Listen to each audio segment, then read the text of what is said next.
자식들의 반대로 혼인신고는 하지 않고 함께 산 70대 사실혼 부부. 암투병 중인 남편은 그동안 자신을 정성껏 돌봐준 아내의 노후를 위해 자식들에게 시골 땅은 팔아서 아내에게 주라는 유언을 남겼습니다. 남편이 사망하자 자식들은 남편 소유의 시골 땅을 팔았다면서 아내에게 3천만 원을 줬는데요. 예상보다 적은 돈에 다소 당황한 아내는 수소문 끝에 장남이 시세 1억 원을 웃도는 땅을 훨씬 싼 금액에 지인에게 넘겼다는 것을 알게 됩니다. 아내는 이에 대해 장남에게 항의했지만 장남은 급하게 파느라 시세보다 가격을 낮춘 것이라며 자신은 아버지의 유언대로 했을 뿐이라고 주장하는데요. 사실혼 남편이 남긴 땅을 헐값에 팔아버린 장남. 과연 장남의 이런 행동은 유언 집행자로 정당하다고 볼 수 있는 걸까요? 네, 오늘 이 사건 상담실에서는요, 이 얼마 전 남편이 숨진 뒤에 이 남편의 전처 자식들과 이 상속 분쟁을 벌이고 있는 70대 여성의 사연을 소개할 겁니다.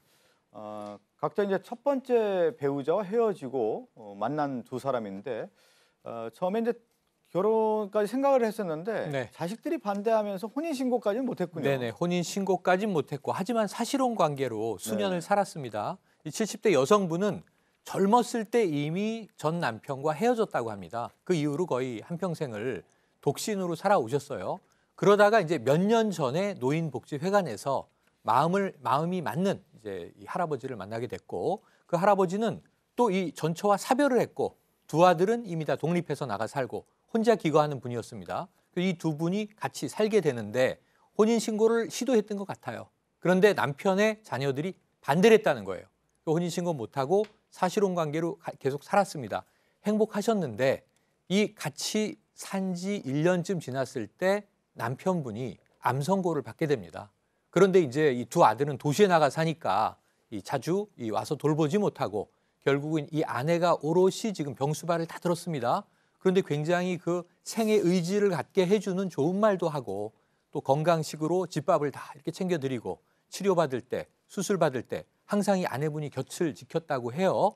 그래서 이 남편분이 굉장히 투병을 하면서 아내에게 의존했다는 겁니다. 그런데 병세가 잠시 호전됐지만 결국은 세포가 몸 전체로 전이가 되면서 네. 시한부 선고를 받게 됐습니다. 그러니까 뭐 사실혼 관계로 이제 만났는데 참 안타깝게도 또 이 남편이 이제 병이 있어서 마지막에 이제 임종을 그래도 그 사실혼 관계에 있는 이 70대 여성이 이제 보호를 해준 거 아니 간호를 해줬는데 근데 이런 얘기를 했대요. 그 유산과 관련된 부분을 일정 부분 남겨주겠다라고 유언을 남겼다고 하더군요. 네, 혹시 사실혼 관계의 네. 아내가 유산을 받지 못할까 봐 두 아들을 불러서 구체적으로 어떻게 할지에 대한 유언장을 꼼꼼히 작성을 했다고 해요. 그래서 집은 두 아들이 나눠서 공평하게 나눠 가져라. 그리고 내 아내한테는 사실혼 아내에게는 시골 땅을 팔아서 줘라라는 아주 명백하게 구체적인 유언장을 작성했다고 합니다. 그리고 유언장을 작성하고 나서 한 달 있다가 또 악화가 되셔서 돌아가셨는데요. 그렇게 사실혼 관계로 산 지가 딱 그때가 2년째라고 합니다. 네. 근데 그 남편에게는 이제 아들 둘이 있었는데 장례가를 치르고 나서 이제 장남이 지금 말씀하는 것처럼 일정 네. 부분 이제 재산을 이제 팔았는데 네. 팔고 나서 이 뭐 사실혼 관계에 있는 어머니를 찾아와서 얘기를 했는데 땅을 좀 팔았다고 이렇게 얘기를 했어요. 그러니까 아버지가 유언장에 네. 시골에 있는 땅을 팔아서 주라고 했다고 네. 했잖아요. 네. 그러니까 장남이 찾아왔어요. 시골 땅 팔았다 3천만 원에. 예, 그러니까 이거 받으시고 이제 집 비우십시오. 즉 말하면 나가달라는 거예요. 예. 그런데 이 아내 되시는 분이 곰곰이 생각을 해보니까 평상시에 남편이 살아있을 때 그 시골 땅은 시가가 1억이 넘는다고 했다는 거예요. 네네. 그러면 시세보다도 터무니없이 적은 금액에 이 장남이 그 시골 땅을 팔아가지고 지금 자신한테 지급을 하는 거거든요. 그래서 이거는 좀 뭔가 이상하다고 얘기를 하는데 여전히 장남 같은 경우는 나는 유언대로 한 거니까 빨리 3천만 원 받고 집 비워라. 이런 관계가 유지되는 겁니다. 예. 그러니까 시세보다 1억 원 정도 되는 땅인데 그냥 3천만 원에 팔았다. 근데 팔았던 당사자, 그러니까 매수한 자를 봤더니 장남이 알고 있는 지인이었어요. 사실 1억이 넘는 땅을 3천만 원 딱 받았을 때 얼마나 억울하셨겠어요. 네. 근데 자식들하고 죽은 남편 자식들하고 유산관계 때문에 싸운다라는 걸 뭐 얘기하기도 꺼려지셔서 아무 말도 안 하고 그냥 입을 딱 다물고 계셨었대요. 근데 어느 날 우연히 딱 들었는데 이 땅을 산 사람이 누구냐면 그 장남의 사촌형인 거예요. 그래가지고 혹시나 해서 그렇다면 이게 차액 그 1억으로 팔고 그러니까 서로 돈을 그렇게 해서 나눠 가진 게 아닐까라는 의심을 하고 계신 거예요. 근데 이것도 아직도 말도 못 하시고 그냥 끙끙 앓고 계신 상황인 거예요. 의심할 수밖에 없는 거죠. 그러네요, 뭐. 이거. 왜 그러냐면 1억 원 정도 되는 땅인데 3천만 원에 팔았다라고 얘기하고 그 매수자가 알고 봤더니 사촌 관계였다라고 하면 뭔가 이제 의심을 이제 가질 수밖에 없는 건데 오늘 이 70대 여성인데 상담한 내용 궁금증을 풀어보죠. 네, 자, 첫 번째 장남이 마음대로 이 헐값에 처분하고 아무 문제가 없다 이렇게 이야기하는 이 땅 정말 그런 건가 문제가 없는 건가 궁금하다 이거고요. 두 번째는 이게 만약에 잘못된 거래라면 제 몫을 정당하게 다시 보상받을 수 있겠는가 하는 것을 답을 주셔야겠습니다. 지금 마음대로 헐값이라는 표현을 썼는데 팔았는데 이게 문제가 없습니까라는 첫 번째 질문이거든요. 문제 있습니까 없습니까? 우선 시작은 사실혼부터 시작합니다. 사실혼의 경우에는 이제 상속을 받지 못하기 때문에 이제 망인이 이제 사망한 그 아버지가 재산을 주고 싶은데 그냥 내가 사망하면 못 받으니까 이제 유언을 통해서 증여한 겁니다. 유증을 한 거죠. 근데 이게 유증이 이루어지면 집행, 상속의 집행이 필요합니다. 왜냐하면 땅을 팔아야 되는데 이 유증의 효력은 상속 개시, 즉 사망해야 효력이 생기거든요. 그렇다면 누가 이거를 팔 것인가? 이게 유언 집행자입니다. 이 유언 집행자는 따로 정할 수도 있지만 따로 정하지 않은 것 같아요. 이런 경우에는 상속인이 공동으로 하게 됩니다. 아들 2명이거든요. 이 아들 2명이 과반수 찬성으로 의결하게 되는데요. 어떤 방식으로 팔지를 이 아들 둘이 결정을 해서 판 겁니다. 그런데 중요한 건 이 유언 집행자는요. 의무를 짓고 있어요. 이게 뭐냐면 즉시 임무에 착수할 의무가 있고요. 또 그 즉시 임무 착수해서 이 사안에서는 땅을 팔아야 되는 거잖아요. 예. 땅을 팔 때 기준이 있습니다. 이게 뭐냐면 선량한 관리자의 주의 의무를 다해야 돼요. 근데 이게 좀 해석이 좀 어렵잖아요. 대법원은 이렇게 보고 있습니다. 평균적인, 통상적인 유언 집행자에게 요구되는 주의 의무를 다해라. 만약에 예를 들어서 고의적으로 땅을 싸게 팔았거나 아니면 실제 가격보다 낮게 다운 계약서를 작성해서 돈을 빼돌렸다면 이건 고의니까 잘못이 되는 것이고요. 그리고 또 만약에 돈을 주기 싫어서 어차피 나는 이거 내 돈도 아니고 주기 싫으니까 그냥 싸게 팔아버리자라고 했다면 이것도 과실이 또 있을 수가 있습니다. 예. 제대로 시가를 조사 안 했다면 고의든 과실이든 잘못이 있는 것이기 때문에 손해배상 책임이 인정됩니다. 그러니까 딱 떨어지네요. 지금 뭐 손수 변호 설명하니까 관리자 입장에서는 선량한 의무를 다해야 되는데 예를 1억 원인데 3천만 원에 팔았다고 하면 선량한 의무를 다 안 한 거니까 예. 책임을 다하지 못했다고 판단할 수 있는 거죠. 게다가 이제 손 변호사 잘 설명을 했지만 이게 특정 유증, 그러니까 네. 땅을 정해서 한 거에 특정 유증인데 이 경우에는 이 받으실 분에게 애초에 청구할 권리가 주어지거든요. 그러니까 근데 대신 아들이 대리인으로서 행동을 한 거예요. 근데 이걸 사촌형에게 팔았단 말이에요.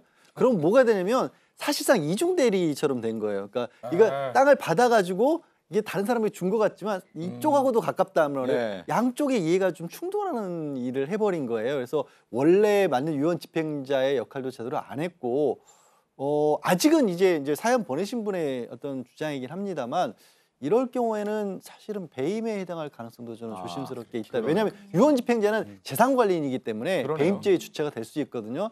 조심스럽지만 그럴 가능성도 배제는 그러니까 이제 못합니다. 아버지의 유언은 그 땅을 팔아서 지금 이제 사실혼 관계에 있는 70대 여성 아내에게 이제 줘라 이렇게 얘기를 했는데 그 의무를 다하지 않았다라고 좀 판단하는 건데 지금 얘기한 것처럼 7천만 원에 대한 돈이 지금 날아간 거지 않습니까? 그러면 7천만 원을 오늘 상담하신 분은 찾을 수 있을까요? 가능성이 있습니다. 왜냐하면 이와 유사한 사례들이 종종 발생해요. 그래서 대법원까지 간 사례들이 있거든요. 대법원 판결문 표현을 그대로 옮겨보면 부동산의 적정 시세와 이 사안 같으면 이제 제보자 이야기에 따르면 1억이 되는 것이죠. 1억이죠, 1억. 믿는다면 1억이고 그리고 또 실제 매매 대금 3천만 원이죠. 그 두 액수 사이의 차액, 이 차액이 손해다. 이 차액 상당의 손해가 발생했다라고 대법원이 보고 있습니다. 따라서 적정 시세가 1억 원이라면 그리고 또 실제로 3천만 원에 거래된 것이 맞다면 그 차액인 7천만 원 상당의 손해를 입은 거거든요. 네네. 또 이 손해를 준 사람이 고의든 과실이든 차이가 없습니다. 따라서 손해배상 책임이 인정될 가능성이 상당히 있어 보입니다. 네. 그리고 또 오늘 상담하신 분 입장에서는 뭐 남편 이제 사망한 이후에 혼자 살고 있는데 3천만 원 딱 주고서 집에 나가라고 했을 경우에는 어디로 가야 되겠습니까? 그리고 같이 살았던 남편의 어떤 유언을 분명히 들었고 그 재산적 가치라는 것을 알고 있는 상황인데 두 아들이 이렇게 결정했다라고 하는 부분에 대해서는 좀 서운한 감도 분명히 있을 거고요. 또 마지막 임종을 아내가 이제 정말 최선을 다해서 이렇게 간호를 한 상황이었는데 그 가치를 인정하지 않았다는 부분에 대해서 좀 안타까움이 있는데 늦지 않게 그 아들이 이 부분을 좀 정리를 잘 하는 게 좋지 않을까요? 말씀드린 것처럼 네. 이제 손 변호사처럼 민사상으로도 손해배상이 충분히 가능하고 자칫 이게 좀 본인도 뭐 수사를 받아야 되는 곤란한 징역에 빠질 수도 있거든요. 그러니까 잘 지적을 하신 것처럼 그런 부분들이 뭔가 좀 문제가 있는 부분이 있다라면 좀 빨리 이제 더더욱일 수 있고 네. 또 더 나아가서는 이런 문제가 자꾸 벌어지는 이유가 지금 이 결혼제도 자체가 요즘처럼 이제 황혼에 사실혼이 많은 그런 그렇죠. 시대에 황혼이. 안 만들어진 법이거든요. 예, 예. 그러다 보니까 재산분할도 안 되고 유언도 못 받는 이런 문제가 생기니까 자꾸 이런 일이 터지는데 빨리 법 제정을 해야 됩니다. 예. 실제 시세와 또 매매 대금의 어떤 차이가 크지 않은 경우라면 이거는 실수일 수 있어요. 그런데 1억 원짜리 땅을 3천만 원에 팔았다면 이거는 단순한 실수나 과실이 아니라 좀 의도가 담겨 있다고 볼 수 있거든요. 네. 그렇기 때문에 양 변호사님 이야기대로 민사적인 책임을 넘어서 더 큰 부분의 책임까지 생길 수 있기 때문에 네. 빨리 좀 조치를 취하는 게 이 아들에게도 도움될 것 오늘 같습니다. 상담하신 70대 여성 어머니는 그 아들 찾아가서 오늘 사건만에 얘기한 내용 7천만 원의 차액을 제대로 지불하지 않았을 경우에는 배임에 해당할 가능성도 충분히 있다라는 것은 예. 상당히 문제가 될 수 있다라는 것을 분명히 알려주고 또 적절하게 서로 이제 타협을 해서 또 아들이 어머니에게 충분한 어떤 얘기를 좀 해서 보상을 해주는 것으로 좀 마무리 지었으면 하는데 그렇지 않았을 경우는 이제 법적으로 갈 수 있는 소지가 큽니다. 함께 사는 세상으로 갑니다.